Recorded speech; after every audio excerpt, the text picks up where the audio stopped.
కాంగ్రెస్ కు కొత్త బాస్ తెలంగాణ ఇన్ఛార్జిగా అయింది దీపాదాస్ మున్షి ఠాక్రే స్థానంలో నియామకం పార్లమెంట్ ఎన్నికల కోసం మార్పులు ఉత్తర్వులు జారీ చేసిన వేణుగోపాల్ అంటూ కూడా ప్రధాన అంశానికి సంబంధించి కూడా హైలైట్ చేసింది. మొత్తానికి అసెంబ్లీ ఎన్నికలు సక్సెస్ఫుల్ గా రన్ అయినాయి.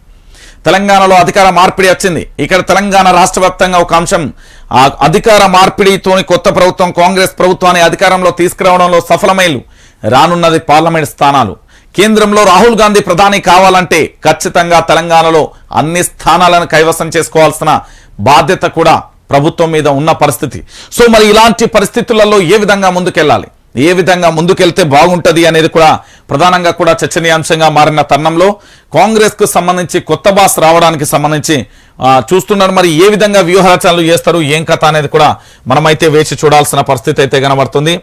ఇక 6 ఫిక్స్ 6 గ్యారంటీలపై సీఎం ఫోకస్, పథకాల అమలు క్రైటీరియాపై దృష్టి. నేడు కలెక్టర్లతో ముఖ్యమంత్రి కాన్ఫరెన్స్, అభిప్రాయాల సేకరణ, కౌలు రైతుల గుర్తింపు, రేషన్ కార్డులు, ధరణి, దాంతో పాటు రైతు భరోసాపై డిస్కషన్ అంటూ కూడా ప్రధాన అంశానికి సంబంధించి కూడా హైలైట్ చేసిన పరిస్థితి అయితే కనబడుతుంది.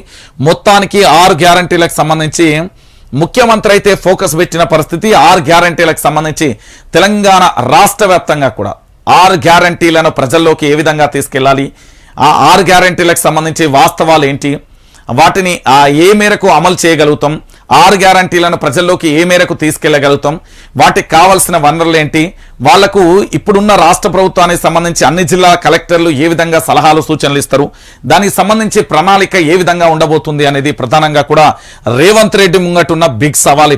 ఇప్పుడు మీరు అనుకుంటున్నారేమో కానీ ఇక్కడ మహిళలకు ఉచిత ప్రయాణం ఇవ్వడం వల్ల జరిగిన నష్టం లాభం ఏంది అనేది కూడా చూసాం. గతంలో 100 కోట్ల రూపాయలు వచ్చేది ఇప్పుడు దాదాపుగా 32-42 కోట్లు వస్తుంది అనుకుంటా బహుశా ఆర్టీసీకి సంబంధించిన ఇన్కమ్. ఇంకొకటి ఏంటంటే దాంట్లోనే మహిళలకు సంబంధించి 2500 కానీ 500 గ్యాస్ సిలిండర్లు, ఇవన్నీ కూడా 6 గ్యారంటీలు నెరవేర్చాలంటే అది ఒక కత్తి మీద స్వామే. దాన్ని ఏ విధంగా అమలు చేస్తారు అనేది. ఇంకొకటి ఏంటంటే తెలంగాణ రాష్ట్రం మీ అందరికీ తెలిసిన విషయమే, దాదాపుగా అప్పుల పాలైపోయిన పరిస్థితి కనబడుతుంది. ఈ అప్పుల పాల నుండి ఏ విధంగా గట్టెక్కిచ్చి ప్రభుత్వాన్ని నడుపుతారు అనేది రేవంత్ రెడ్డి ముంగటున్న అతిపెద్ద సవాల్. దాదాపుగా ఇప్పటికీ 15 రోజులు కానే లేదు, దాదాపుగా 600 నుండి 900 కోట్లేమో అప్పు తీసుకొచ్చిన పరిస్థితి కనబడ్డది. జీతాలు కూడా ఇవ్వలేని పరిస్థితి కూడా ఉన్నది అనేది సమాచారం. మరి ఎంతవరకు నిజం అనేది కూడా మనం వేచి చూడాలి. సో కలెక్టర్ల ఫోకస్ తర్వాత ఈ 6 ఫిక్స్ అని చెప్పారు కదా, ఈ 6 గ్యారంటీలను తెలంగాణ ప్రజల్లోకి ఏ విధంగా తీసుకెళ్తారు అంటే అమలుకు సంబంధించి ఏ విధంగా ఉండబోతుంది అనేది తెలంగాణ ప్రాంత ప్రజలు కూడా చాలా ఉత్కంఠగా ఎదురు చూస్తున్నారు. 100 రోజులలో నెరవేరుస్తామని చెప్పారు, ఆదిలోనే నిజంగా నెరవేరుస్తారా, ఆదిలోనే ముగింపా లేకపోతే ఆరంభమా అనేది కూడా మనమైతే వేచి చూడాల్సిన పరిస్థితి కనబడుతుంది.